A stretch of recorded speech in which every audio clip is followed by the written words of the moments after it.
rappelle que nous devons expliciter. Nous avons pris pour point de départ un texte du Zohar qui parle de Korach, mais ce qui nous intéresse, par-delà le personnage de Korach, c'est le fait qu'à travers lui, il établit la définition de la marloquette. La marloquette, il la définit en 3 points. C'est une chalouka, une hitpalgout, une séparation du shamaïm et du haaretz. Donc ce n'est pas une discorde entre des hommes, c'est d'abord et avant tout une hitpalgout, une chalouka entre shamaïm et haaretz. Si Avraham, c'est celui qui a été mechaber shamaïm et haaretz, Korach, c'est celui qui distend le shamaïm du haaretz. Nous avons dit, première chose. Deuxième point qui était essentiel, c'est que la marloquette de Korach, par ce fait que tu établis un hiatus, une distance entre Shamaïm et Haaretz, tu détruis toute possibilité de shalom sur terre. Ce qui, a priori, n'est pas évident. Quel rapport? Pourquoi le fait d'établir une différence entre Shamaïm et Haaretz empêche de façon essentielle la possibilité d'un shalom sur terre? Et troisième point qu'il nous faut comprendre, c'est que Korach est défini comme étant celui qui est cholek avec le Shabbat. Qu'est-ce que le Shabbat a à faire avec cette histoire de marloquette? Alors, tout de suite, déjà, on entend Shabbat. Le Zohar dit Shabbat, c'est le nom d'Hachem. Pourquoi Shabbat, c'est le nom d'Hachem? Puisque nous avons vu la semaine dernière que Shalom, c'est le nom d'Akadosh Baruch Hu, et Shabbat et Shalom vont de pair. Donc, dire Shabbat et dire Shalom, ça va de pair. Donc, Shabbat, c'est la possibilité d'un Shalom, et en tant qu'il est la possibilité d'un Shalom, et Shalom étant le nom d'Hachem, c'est pour ça que Shabbat s'appelle le nom d'Akadosh Baruch Hu. Le Shem d'Hachem, le nom d'Akadosh Baruch Hu, s'appelle Shabbat, en tant que le Shabbat est porteur du Shalom. Ce qui, au demeurant, explique notre minhag à nous, qu'on parle du Shabbat comme étant Shabbat Shalom. Shabbat Shalom, c'est on définit le Shabbat par le Shalom. Voilà ce qu'on dit. Tu dis à quelqu'un Shabbat Shalom. Pourquoi Yom Tov, tu ne dis pas Yom Tov Shalom? Yom Tov, tu diras, je sais pas, Moed Tov, Chag Sameach, ce que tu as envie. Pourquoi tu ne parles pas du Shalom pendant Yom Tov? Parce que ça n'a pas de lien direct. Parce que Yom Tov, ce n'est pas le lieu du Shalom. Et pourquoi Shalom, tu diras, Shabbat, tu dis Shabbat Shalom, tu ne dis pas Good Shabbos, tu dis Shabbat Shalom? Pourquoi? Parce que le Shalom, c'est le nom d'Hachem. Étant donné que Shabbat, notre devoir dans Shabbat, qu'est-ce qu'on fait Shabbat? C'est quoi le principe du Shabbat? C'est de témoigner de la présence d'Hachem. Shabbat, il crée Sa'aduta. Donc Shabbat, on témoigne du nom d'Hachem. Mais quel rapport entre Shabbat et le nom d'Hachem? Parce que Shabbat, c'est le nom d'Hachem. En quoi Shabbat est le nom d'Hachem? Parce que Shabbat est porteur du Shalom. Voilà donc les 3 points que nous voulons établir, expliquer. Donc je rappelle les 3 points du Zohar. Premièrement, Korach est le grand Baal Marloquette, en ce sens qu'il établit un hiatus entre Shamaïm et Haaretz. 1. Le fait d'établir un hiatus entre Shamaïm et Haaretz, ça empêche le Shalom sur terre. Deuxième point. Et troisième point, Korach, en tant qu'il est Baal Marloquette, il est l'antithèse du Shabbat. C'est ce que j'aimerais essayer de comprendre. Alors pour cela, je rappelle ce qu'on a établi la semaine dernière. Le contraire du Shalom, ce n'est pas la guerre. Guerre et paix, ce n'est pas ça. Le contraire du Shalom, c'est la marloquette. Shalom vient de l'idée de shlemut, de l'unité, et marloquette, ça vient du mot de chelek, quand tu as des entités séparées. Quand tu as plusieurs entités, chacune est séparée, par définition, elle ne peut pas espérer et prétendre à la shlemut. Je ne peux pas prétendre à la shlemut si je suis une partie d'un tout, puisque seul le tout peut prétendre à la shlemut. D'accord? Donc quand peut-on parler du shalom? C'est uniquement lorsqu'il y a unité des différentes parties. Lorsque les différentes parties se réunissent, se subsument sur un tout qui les englobe. D'accord? Comme si elles perdaient un petit peu leur singularité, mais ce n'est pas exactement comme ça, enfin c'est pas du tout comme ça, mais comme si l'aspérité de la radicalité de chaque unité est surmontée par une unité du tout. Voilà. Ce qu'on dit de Yerushalayim. Yerushalayim abnouya Ke'ir shechubra la yardav. Chibour, quand tu unifies tout le monde. Et c'est pour ça que Yerushalayim est Yerushalem. Elle est Shalem. Elle est lieu de la Shlemut parce qu'elle est le lieu du Chibour de tous. Qu'est-ce qui fait que Yerushalayim c'est Ira Kodesh? Qu'est-ce qu'il y a? On est tous des unités, on est tous séparés, on est tous chaque un de nous est un séparé, est une singularité, mais cette singularité de nous tous se réunit dans une unité qui crée une unité qui nous rassemble. Ça c'est Ke'ir shechubla yardav, Yerushalem. Et cette unité de Yerushalem se fait par le Yeru du Yerushalayim. Qu'est-ce que le Yeru du Yerushalayim? Yeru de Yerushalayim, c'est la Yira du Yerushalayim. Yira Shalem.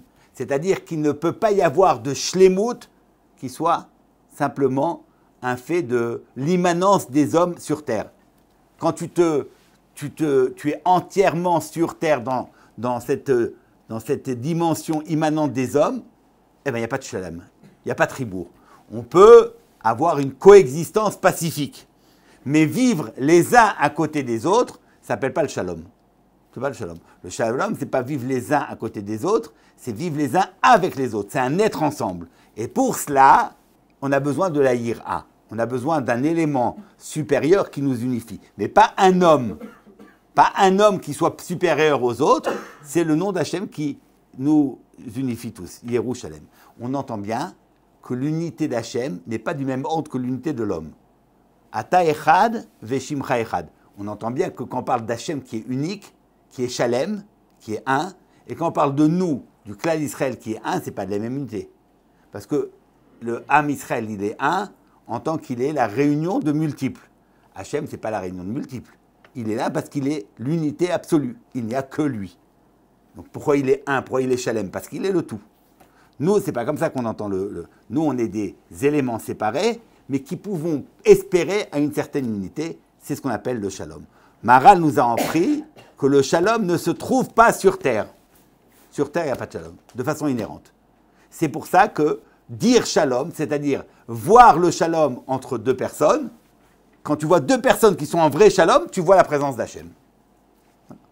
La présence d'Hachem se révèle chaque fois qu'il y a Shalom entre les hommes. Parce que si ce n'était la présence d'Hachem, il ne pourrait pas y avoir Shalom. Au maximum, ils pourraient cohabiter de façon pacifique, ne pas se faire la guerre. Mais ce n'est pas le Shalom. S'il y a Shalom, c'est qu'il y a la présence d'Hachem. Ish ve'isha shezahu, Shrina benem, le Yud et le Ke qui forment le nom d'Hachem. C'est ce que nous avons dit. Alors, je vais essayer de développer la chose. Pour cela, j'aimerais remarquer, comme nous l'avons déjà dit, donc le Maharal dit, le Shalom n'appartient pas au Haaretz, il appartient au Shamaïm. D'accord? C'est ce qu'il avait dit, le Maharal, c'est ce qu'on avait vu. Le Shalom est un élément qui procède du Shamaïm et pas du Haaretz. Ce que nous disons dans notre fila, Ose Shalom Bimromav, ou Yase Shalom Alenu. Le Shalom, il est Bimromav. Donc, dans Shamaïm, Marom, c'est le lieu du Shalom. Donc, si on veut peut-être essayer d'appréhender ce que c'est que le Shalom, il faut comprendre ce que c'est que Shamaïm. Qu'est-ce que Shamaïm? Qu'est-ce que c'est Haaretz? Et c'est déterminant puisque toute la structure du monde est définie par cette versé entre le Shalom, cette dualité du Shamaïm et du Haaretz.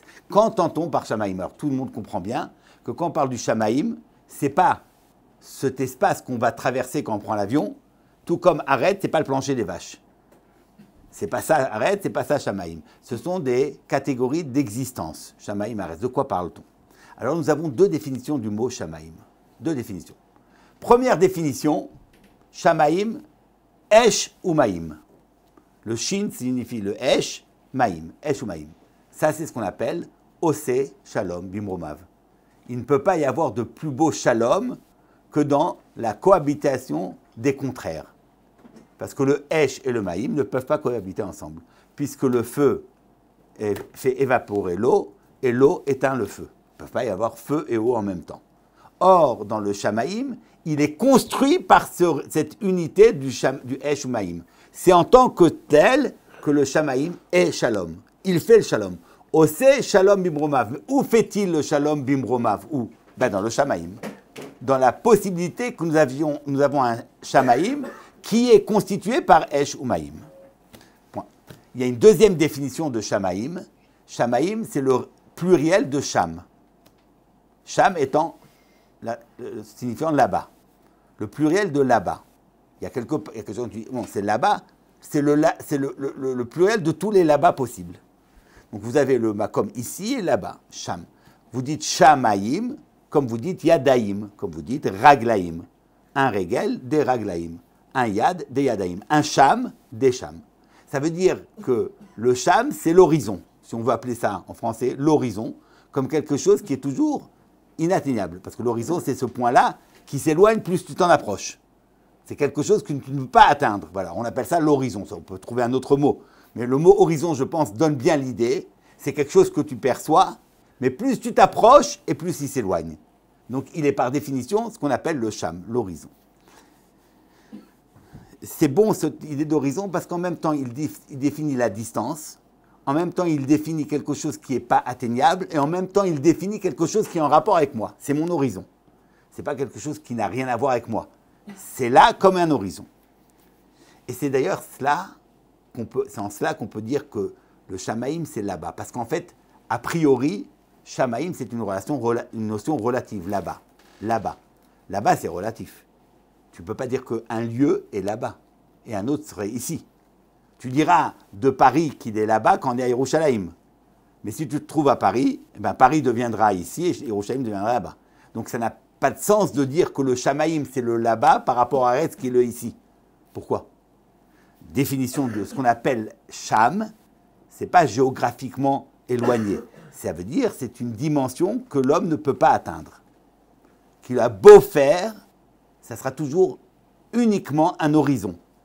Il a beau faire, il n'arrivera jamais à atteindre ce Shamaïm. Donc en fait, pour moi, le Shamaïm, c'est le lieu vers lequel je tends. C'est une tension, mais ce n'est pas quelque chose que je peux une fois atteindre. En tant que tel, Shamaïm, c'est le Sham absolu, radical. C'est celui qui concentre toutes les aspirations, toutes les tensions, tout ce que je peux une fois imaginer comme un lieu que je veux dépasser, un projet que je veux atteindre, quelque chose qui me manque, un chisaron que j'aimerais être mashlim, ce lieu-là de toute la hashlama, de tous les chisronot, c'est ce qu'on appelle le Shamaïm. C'est pour ça qu'il s'appelle le Sham. D'accord ? Une fois qu'on a posé cela, essayons de comprendre. Et pour cela, je vais m'appuyer sur plusieurs indications dans le Maharal. Alors la vérité, je m'excuse, mais je n'ai pas eu le temps. J'étais en plein mifranim avec la yeshiva. Je voulais relire le texte parce que la semaine dernière, je l'habitais pleinement. Et là, ça fait une semaine, donc je me rappelle. Je vous parle Mitor Zikaron, mais si vous l'avez lu, et si vous avez été sérieux, donc vous devez l'habiter mieux que moi. Et dans ce texte du Maharal, je ne sais pas si vous avez remarqué qu'il y a plusieurs indications où il inscrit cette question du shalom et de la marloquette autour de la question du mouvement. Le mouvement. C'est extrêmement étrange qu'il articule toute la question du shalom à travers la tnoua, le mouvement. Alors, attendez, je vais vous dire. Vous avez quelqu'un qui peut... Voilà, je crois qu'ici on envoie une indication. Nitan hashalom la tzadikim kasher niftarim min haolam. Ou fikach, 4 lignes avant la fin. Ou le fikach amar shashalom nitan la tzadikim kasher niftarim min haolam, nitan lahem hashalom, al shem shehigiu el hashlama. Ve'amar od gadol hashalom anoten, shenitan hashalom schar haTorah ve'amitzvot. Oui. גדול השלום, שניתן השלום שכר התורה והמצוות. דבר זה יש לך להבין מן הדברים שביארנו.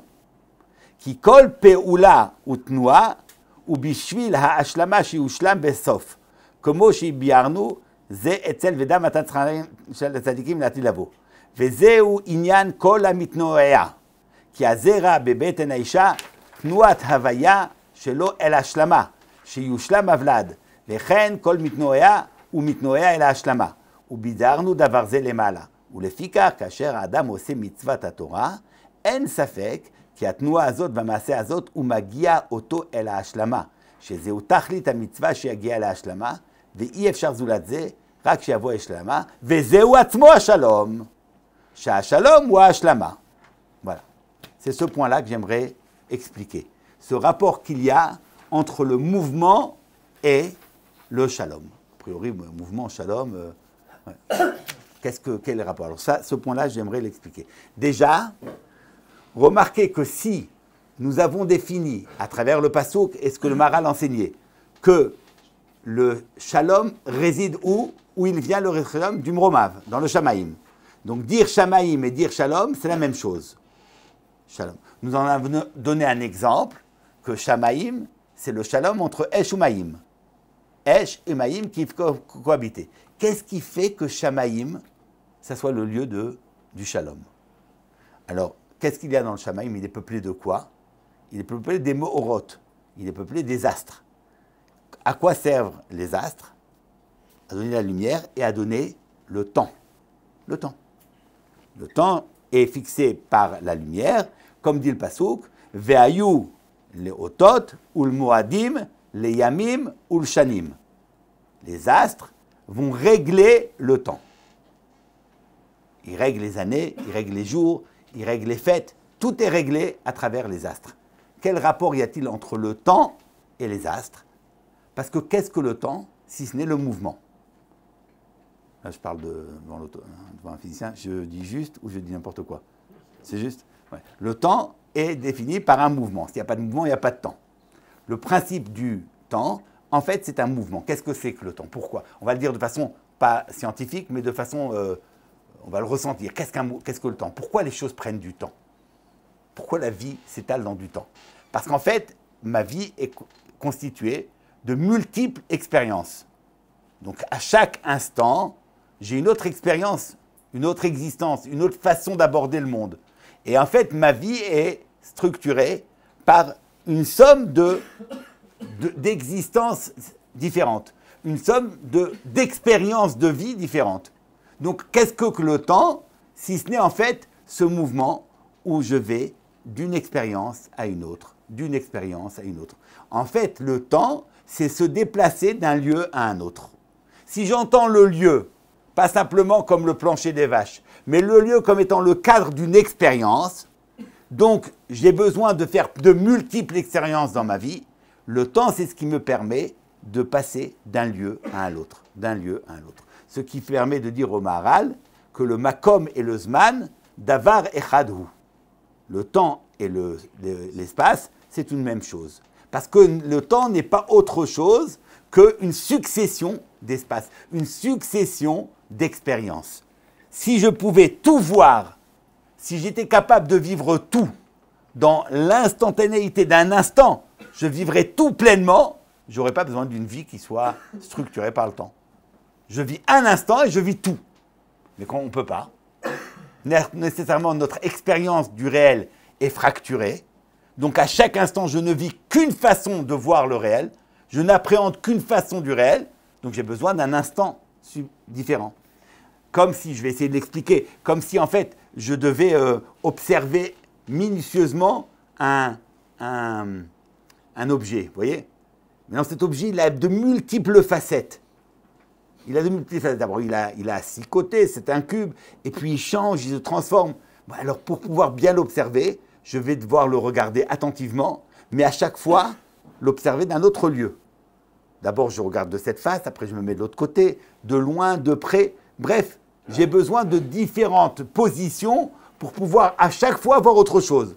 Je ne passe mon temps à voir la même chose. À chaque fois, je vois le même objet, mais je le vois différemment. Je le perçois différemment. Ce sont des expériences différentes. Parce que le lieu à partir duquel j'aborde cet objet est différent. Et bien ça, cette succession de lieux, cette succession d'expériences, on appelle ça le temps. Donc le temps, en réalité, c'est le mouvement d'un homme qui, petit à petit, ce mouvement qui est la vie, qui est la succession d'expériences. Maintenant, si les Me'orot, c'est-à-dire si ce qui peuple et qui fait du Shamaïm un Shamaïm, ce qui donne une positivité au Shamaïm, c'est les Me'orot qui y sont installés. S'ils sont le lieu du mouvement, donc le temps comme étant le mouvement, donc il nous faut nous intéresser à ce qu'on appelle le mouvement. Maharal dit « Achaim mitno haim ». Il est du propre de la vie que d'être en mouvement. La vie est mouvement. Imaginez, essayez de faire abstraction de tout mouvement, et bien vous êtes dans la mort. Ce qu'on appelle Yordé Douma. Lo ametim yaleluka, velo kol Yordé Douma. Alors Douma, c'est le silence. Le silence. La vie, c'est la parole, et le silence est mort. Oui, on sait bien que la vie est définie par la parole. Vayi Adam les nefesh chaya, les ruach memalela. Donc parler, c'est vivre. Si la parole, c'est la vie, le silence, c'est la mort. Mais dans Douma, vous entendez autre chose que le silence, domem, l'immobilité, le manque de tnoua. La vie est mouvement et la mort est immobilité. C'est ça le principe de la mort, immobilité. C'est quoi l'immobile? C'est pas que tu fais moi. C'est quoi quelque chose? Qu'est-ce qui différencie en fait la vie de la mort? Quand parle-t-on de quelqu'un qui vit et de quelqu'un qui meurt, qu'est-ce qui change? Nous savons bien que la mort n'est pas néant. Évidemment que non. Alors qu'est-ce qui différencie la modalité d'existence selon le mode de vie ou cette modalité d'existence selon la mort? C'est que quand tu es dans la vie, tu es en mouvement, et quand tu es dans la mort, tu es immobile. Alors, évidemment, je ne suis pas en train de répéter une banalité qu'un mort ne bouge pas, que c'est un corps inerte. Ce n'est pas ça. C'est qu'il faut qu'on comprenne qu'est-ce que ça veut dire que le mouvement. C'est quoi être un mouvement? Pourquoi la vie est définie par le mouvement? Pourquoi est-ce que c'est tellement important que de définir la vie comme étant le mouvement? À tel point que ce qui va distinguer la vie de la mort, c'est être en mouvement ou être immobile. Avant même que d'expliquer, j'aimerais faire cette remarque toute simple, que lorsque l'on parle de la vie, le souffle de la vie, l'expression de la vie, comment on appelle l'expression de la vie? Ruach Chaim. Ruach Chaim. L'expression de la vie est portée par le Ruach Chaim.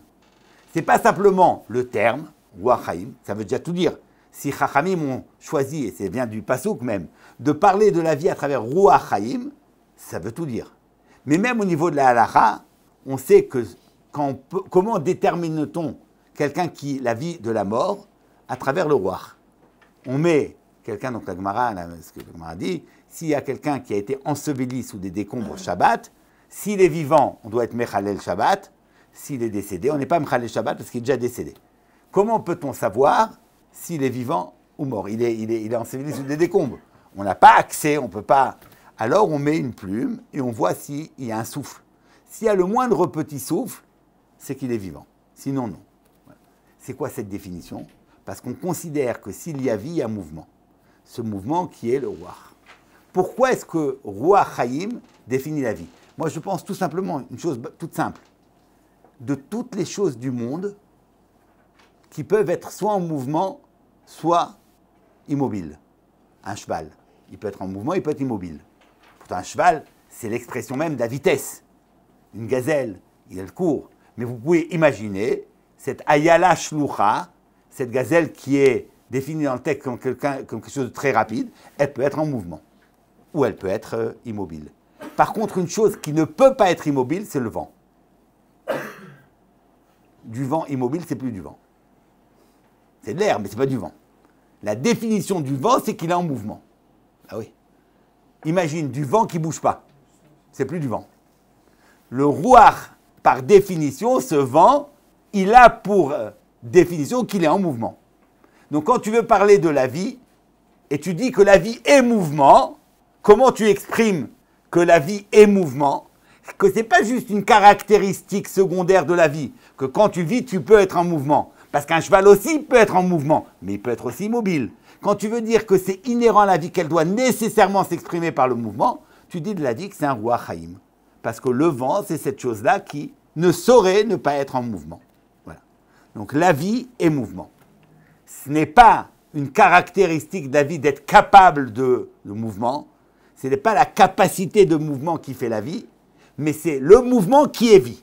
La vie est mouvement. Ce que Maharal dit, Achaim mit noaim. La vie est mouvement.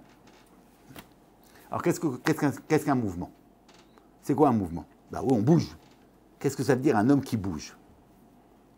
Un homme qui bouge, c'est un homme qui est likrat ha-shamaim. Si le shamaim, c'est le lieu du mouvement. Ça signifie que le mouvement est défini uniquement et exclusivement par cette tension du Haaretz vers le Shamaïm. C'est ça le mouvement. Tous les autres mouvements sont accordés à ce mouvement premier, dérivent de ce mouvement premier qui est cette tension du Haaretz vers le Shamaïm. C'est pour cela que le Shamaïm est habité des Meorot qui donnent le Zman, lequel Zman est mouvement. Shamaïm est le lieu du temps, le temps c'est le mouvement. Donc le mouvement, ça signifie quoi? Ça signifie cette tension du Eretz vers Shamaïm. Et nous avons donc une définition de ce qu'on appelle Eretz et de ce qu'on appelle Shamaïm, ce que le Midrash dit au début de Bereshit.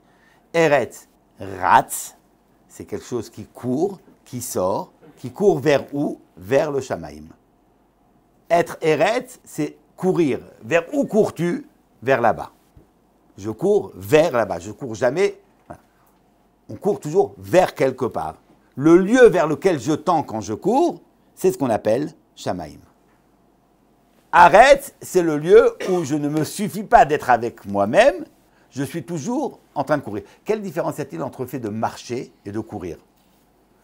Pourquoi dit-on que la terre court vers le Shamaïm? Elle ne peut pas marcher doucement, il a besoin d'Afka d'aller très vite?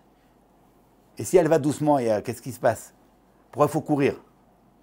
Quelle vitesse doit-elle courir? Il faut faire un marathon, il faut faire quoi exactement? Pourquoi dire de arrête qu'elle court? Parce que dans l'expression de la course, il y a cette expression du dépassement de soi. Ce n'est pas qu'il y a un mouvement unilatéral du corps qui se déplace. Quand je marche, je marche avec mon corps. Quand je cours, j'ai cette impression que je veux aller au-delà de moi-même. Comme si je veux aller plus vite que moi-même. Ça exprime l'idée que j'ai envie de sortir de moi pour aller vers quelque chose d'autre. C'est ça le mouvement. Le mouvement, c'est une sortie du sujet vers un ailleurs. Tant que tu restes avec toi et que tu es en mouvement, c'est rien. C'est-à-dire que tu peux tourner sur toi-même dans ton lit 550 000 fois, tu tournes, et dans une nuit, si tu as une insomnie, tu peux avoir fait plus de mouvements que si tu avais fait Paris-Strasbourg. Tu as tourné. Mais en fin de compte, tu n'as pas bougé. Tu n'as pas bougé, tu es toujours avec toi-même.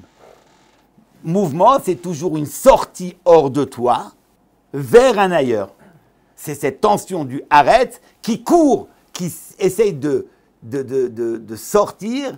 Il y a une existence, et dans l'existence, vous entendez l'extériorité. Une extériorisation hors de soi vers quelque part qui s'appelle le Shamaïm. S'il n'y avait pas Shamaïm et arrête, on vivrait dans une immanence où on serait déjà pleinement avec nous-mêmes. Ça serait la mort du sujet, c'est la mort. Un mort signifie une mode de vie où la personne, le sujet, vit avec soi-même. Mais il ne sort pas vers les autres. Il est entièrement avec soi-même. C'est pas qu'il ne vit pas, hein. C'est pas qu'il n'a pas d'existence, il n'est pas dans le néant. Il n'est pas dans le néant, mais il n'est pas avec les autres. Il n'est pas en sortie vers les autres, il est entièrement avec soi-même. Ça a une mahala, après les 120 ans d'une personne, c'est important. C'est un horizon. Mais pas pour ici. Ici, on est dans le Zman de la Avoda, et donc ici, on est dans une extériorisation permanente de l'homme qui sort hors de soi. Être en mouvement, c'est pas bouger, c'est pas un mouvement physique, c'est sortir hors de soi. Mais pourquoi tu cours? Pourquoi tu sors? Parce que je vais là-bas. Je vais là-bas. Et pourquoi tu vas là-bas? Parce que là-bas, c'est le lieu de ma shlemout. Et ça veut dire, j'ajoute encore, on ne peut vouloir sortir hors de soi, aller vers le Shamaïm, que si on vit notre situation sur le Haaretz comme étant une situation de chisaron, de manque. Pourquoi est-ce que je vais sortir hors de moi si tout va bien, si je suis bien avec moi-même, si je suis satisfait de moi? Je n'ai pas besoin de sortir. À la rigueur, j'ai des besoins. J'ai des besoins. Mais un besoin ne crée pas de mouvement. C'est très important ce point-là. Un besoin ne crée pas de mouvement. Parce que quand j'ai besoin de quelque chose, nous sommes les hommes des êtres de besoin. Qu'est-ce que le besoin génère? Qu'est-ce qui fait un besoin? J'ai besoin de plein de choses. J'ai besoin de nourriture pour me substanter. J'ai besoin d'habits. J'ai besoin de plein de choses. Qu'est-ce que je fais? Je ramène les choses vers moi, en fait. Même si je vais devoir sortir pour travailler, mais en fait, qu'est-ce que je fais? Je suis simplement dans un mouvement où je ramène ce qui me manque à moi. Même si pour ça, je dois courir pendant une journée entière et travailler du matin au soir. Mais je ne suis pas dans un mouvement de sortie hors de moi. Au contraire, je suis en train d'affirmer la primauté du moi et je ramène les choses à moi. J'ai besoin de manger, je vais faire ce qu'il faut. Alors bien sûr que tout le monde n'a pas la chance de pouvoir être assis dans son salon et puis l'argent vient avec lui. Bon, il faut sortir, il faut travailler. C'est le cas de tous les hommes. Mais ce n'est pas parce que je sors travailler que je suis en mouvement. En fait, dans cette recherche de la satisfaction des besoins, je fais le contraire du mouvement. Ben non, je ne bouge pas. Je ramène l'extérieur à moi. Ça ne s'appelle pas être en mouvement. Alors si le besoin ne signifie pas un mouvement, quel mot en français dira-t-on? On va pouvoir employer un mot en français qui va définir le mouvement, c'est le mot de désir. Je désire quelque chose. Je désire quelque chose, ce n'est pas un appétit de quelque chose qui me manque. Non, je désire la chose parce qu'elle ne me manque pas. Parce qu'elle est quelque chose d'autre. Parce que je suis manquant, mais je ne sais pas qu'il me manque et que je veux rentrer cette chose à moi pour me remplir. Non, non, je veux aller au-delà de moi-même. Donc vous avez cette distinction entre le besoin et le désir, ce n'est pas la mienne, mais je pense qu'en français, ça se donne très bien. Distinction entre besoin et désir, ça veut nous dire que ce n'est pas chaque fois que vous voyez quelqu'un qui court qu'il est en mouvement. Pas du tout. Pas du tout. Pour le dire de façon un peu abrupte, un peu grossière. Vous avez une personne, hein, X, en France, qui bosse, elle passe son temps à travailler. Mais en fait, qu'est-ce qu'elle fait? En gros, qu'est-ce qu'elle fait? Elle travaille pour avoir de belles vacances. Pendant ces vacances qu'elle veut, être au bord de mer, sur sa chaise, et rester au soleil. Toutes les quarts d'heure, elle va au maximum changer de côté pour que ça grille bien. Une fois à pile, voilà, qu'est-ce qu'elle fait en fait? Donc toute l'année, qu'est-ce qu'elle a fait? Elle a travaillé, elle a couru pour rester dans l'immobilité. Donc en fait, qu'est-ce qu'elle cherche? Un mouvement ou l'immobilité? Elle cherche l'immobilité.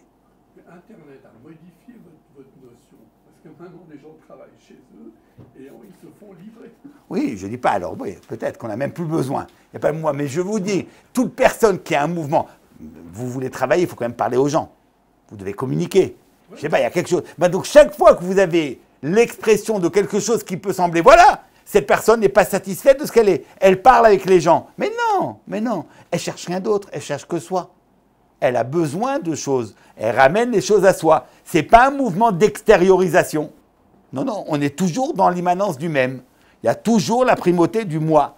Je ne cherche pas autre chose que moi. Ça, c'est ce qu'on appelle une vie sans mouvement.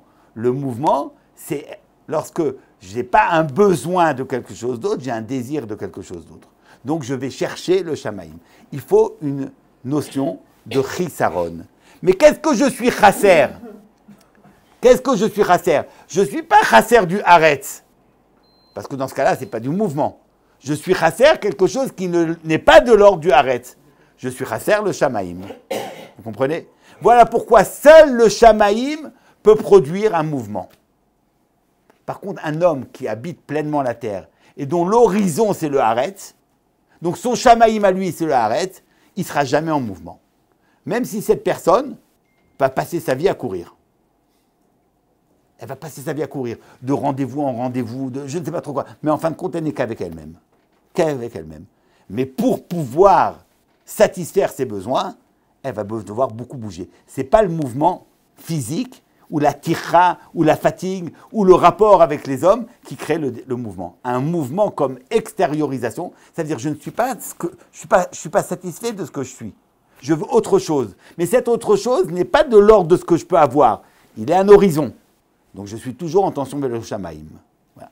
Ce que Maharal dit clairement, en expliquant tout ce que je vous dis, c'est le Maharal qui le dit, que à propos de ce que la Gemara dit, En lecha kol esev ve esev, chez Godel, il ne peut y avoir aucune chose dans le monde qui pousse, qui grandisse, même un végétal, si ce n'est qu'il y a un malach qui lui tape sur la tête et qui lui dit grandis. Voilà.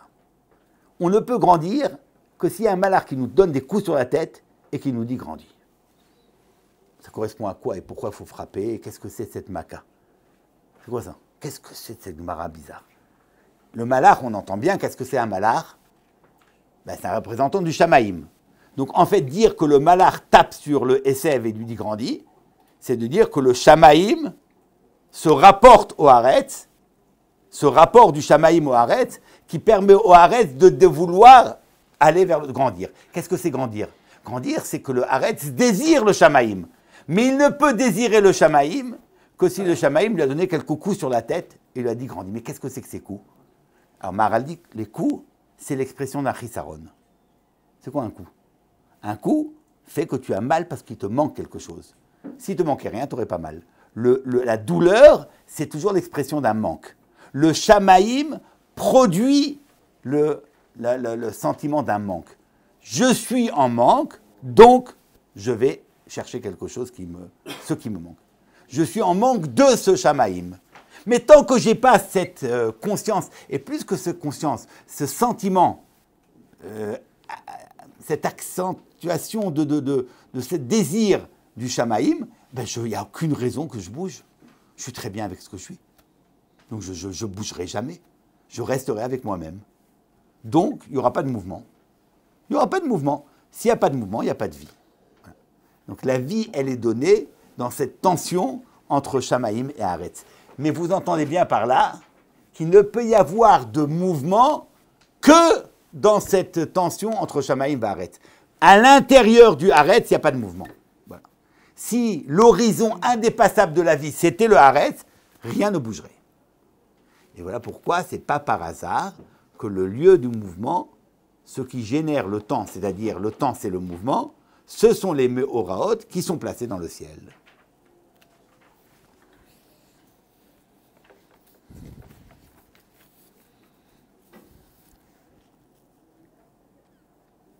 Est-ce clair? Donc on a deux modalités d'existence. Une qui n'est pas une vraie existence, où il n'y a pas d'existence. Dans ex, vous entendez l'extériorisation, il n'y a pas tout ça. Il y a une satisfaction de l'homme qui est bien avec soi.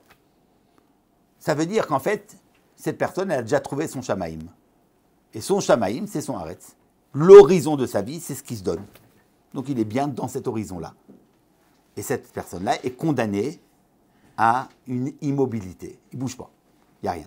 Donc il n'y a pas de manque. Dans cette définition-là, il n'y a pas de manque. Si quoi? Cette personne-là, elle n'a pas de manque. Donc le manque dont tu parlais, c'est une aspiration à quelque chose qui est au-delà de nous. Exactement. Qui crée, c'est un manque qui... C'est un manque que l'on peut voir. Quand on voit ce Shamaïm, on voit qu'il nous manque ce Shamaïm. Mais il est occulté voilà. Ou pas? Il est... Le type qui reste immobile, il a occulté ce manque ou pas? Oui, totalement. D'accord. Il a totalement occulté cet horizon. Comme le Shamaïm n'existe pas, c'est Korach qui a séparé le Shamaïm de Haaretz. Donc lui, l'horizon indépassable de sa vie, c'est le Haaretz, donc il n'y a plus de mouvement. Il est dans l'immanence permanente. Alors je ne dis pas qu'il ne va pas bouger, mais c'est ce que nous avons dit. Bouger pour remplir, satisfaire un besoin, ce n'est pas être en mouvement.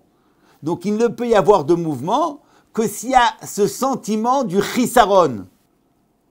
Et le chisaron, ce n'est pas un manque, du chisaron comme ce Shamaïm que je n'ai pas un besoin. Voilà. Et ça, il faut que le malach qui soit dans le Shamaïm me donne un coup. Ça veut dire que je puisse prendre conscience que la vie sur le Haaretz n'est rien.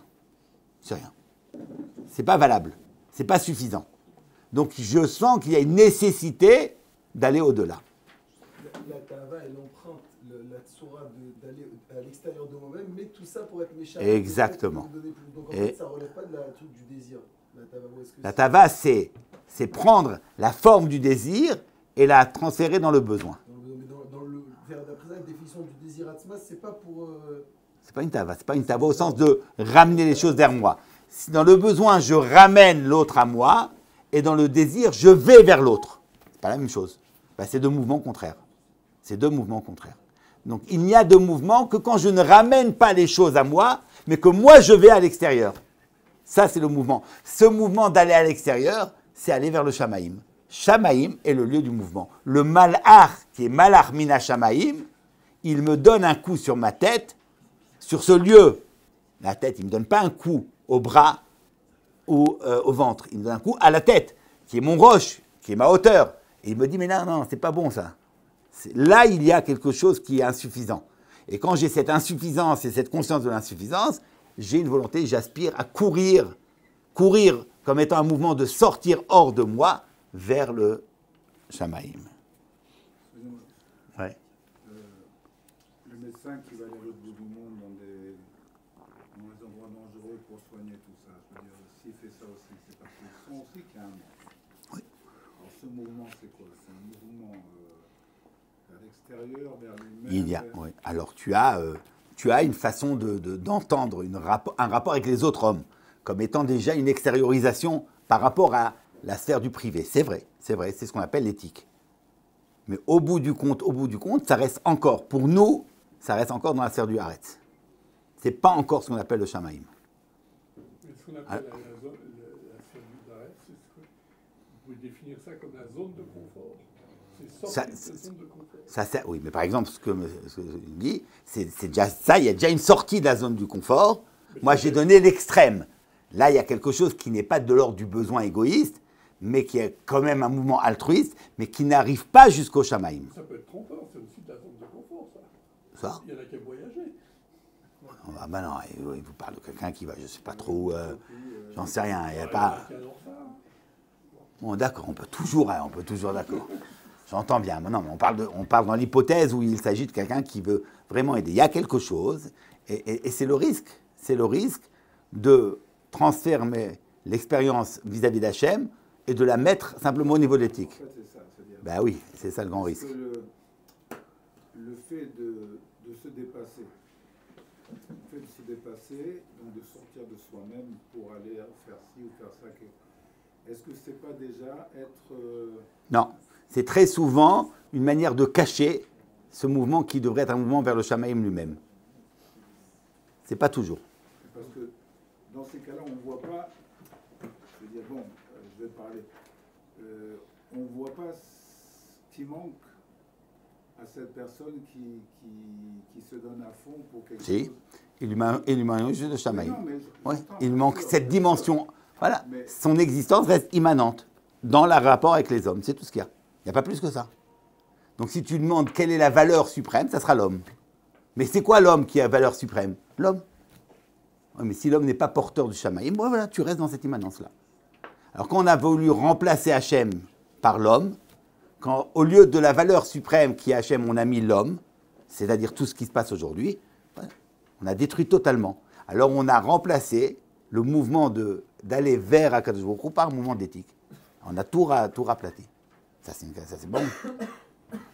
Alors évidemment, tu peux pas dire, tu vas pas appliquer à cette personne le schéma égoïste que j'ai décrit. C'est vrai. Mais c'est pas encore ça. Bon, c'est encore un autre débat, ça. Bon. Donc, ce que je veux... arrive le Maharal et dit, chaque fois qu'il y a une tnoua, c'est toujours une tnoua vers la shlemut. Voilà, c'est clair? Ça, c'est ce que le texte du Maharal. On ne peut être en mouvement que vers notre ashlama.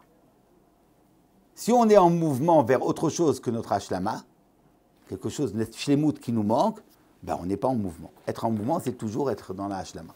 Donc, en fait, la vie d'un homme est ainsi définie. Il y a le mouvement et il y a le lieu vers lequel je tends. D'accord?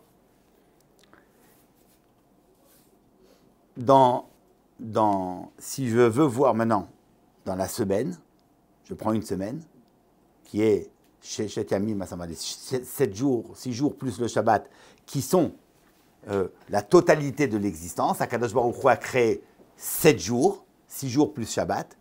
Alors, dans ces 6 jours plus Shabbat, j'aurai le mouvement et la destination. Les 6 jours du Chol, c'est le lieu du mouvement, et le Shabbat, c'est ce lieu vers lequel on tend. C'est ça la notion du Shabbat. Shabbat représente le Shamaïm. Si le Haaretz, il est cette tension vers le Shamaïm, alors dans la dimension du temps, on dira que les 6 jours de la semaine sont le mouvement vers le Shabbat. Donc en fait, le Shabbat représente le makom vers lequel toute l'existence, elle aspire, elle tend. Donc en fait, c'est tout simple. Le Shabbat, c'est le lieu où il n'y a plus de mouvement, par définition. c'est le lieu qu'on veut atteindre dans notre mouvement. Donc ce n'est pas le lieu du mouvement, c'est le lieu de l'immobilité. Ce qui est bien dit, Shabbat s'appelle Menoucha. Et ce n'est pas que juste que Shabbat est Menoucha, mais tout le monde a dû se rendre compte qu'il y a quand même quelque chose d'extrêmement étrange dans la façon dont la Torah parle du Shabbat, puisque ce qui est dit du Shabbat, quel Issour on parle du Shabbat, quand la Torah va parler des Issour du Shabbat. Alors les Lamettat Melachot, on les apprend de Mishkan et d'un Remez, ils ne sont même pas marqués. Par contre, ce qui a marqué, Al Yetze Ish Mimkomo Beyom Hashvi, ne sort pas de Shabbat. Enfin, c'est rien quoi, ne pas sortir. Issour Troumin, c'est rien quoi, c'est rien. C'est pas ça ce qu'il y a de Shabbat. C'est donc sortir hors de chez soi, c'est précisément le principe du Shabbat. Shabbat n'est plus dans le mouvement. Shabbat est déjà arrivé. Shabbat est dans la Menoucha. Tu es en mouvement et tu es dans la Menoucha. Donc il y a 6 jours qui sont les 6 moments de tension vers le lieu. Shabbat, c'est le lieu vers quelque chose. C'est pour ça que dans les Chakirot des Edim, des témoins, il y a 7 Chakirot. Vous connaissez les Chakirot. On demande des Chakirot afin de pouvoir établir l'exactitude du lieu et du temps où le témoignage a été réalisé. Ils nous disent Reuven a blessé Shimon. On va lui dire mais où ça s'est passé et quand ça s'est passé. Il faut qu'ils nous disent où et quand. Il y a 7 Chakirot. Ce n'est pas par hasard qu'il y a 6 Chakirot qui concernent le temps et une qui concerne le lieu. Parce que la structure du rapport entre le temps et le lieu, c'est 6 jours qui sont le temps et 1 jour qui est le lieu. Il y a 6 Chakirot qui concernent le temps et une qui concerne le lieu. 6 Chakirot, le Yovel, l'année, le jour, voilà. Et une Chakira, c'est Bekol Makom. Il n'y a pas 7 Chakirot ou 3 Chakirot sur le Makom. Une Chakira sur le Makom et 6 Chakirot pour le lieu. Ce n'est pas par hasard. Remarque du Maharal. Hein. Shabbat, c'est le Zman. Shabbat, ce n'est pas le Zman. Shabbat, c'est le Makom vers lequel le Zman tend.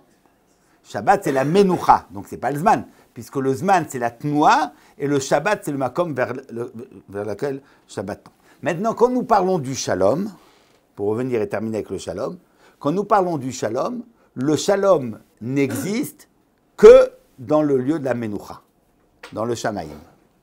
S'il y a Machloket dans le monde, et Maharal a dit que s'il y a Machloket, c'est pas que la Machloket, c'est un vilain défaut. Pas un défaut. C'est pas un défaut, c'est quelque chose qui est inhérent à la nature du Olam Hazé, qui est le lieu de la Machloket et qui n'est pas le lieu du Shalom. Le Shalom doit nécessairement appartenir au Shamaïm, au Sham. C'est parce que chaque fois que nous sommes dans une position où nous sommes en chemin vers le Shamaïm, en chemin, il n'y a que Machloket. Parce que les chemins sont divers.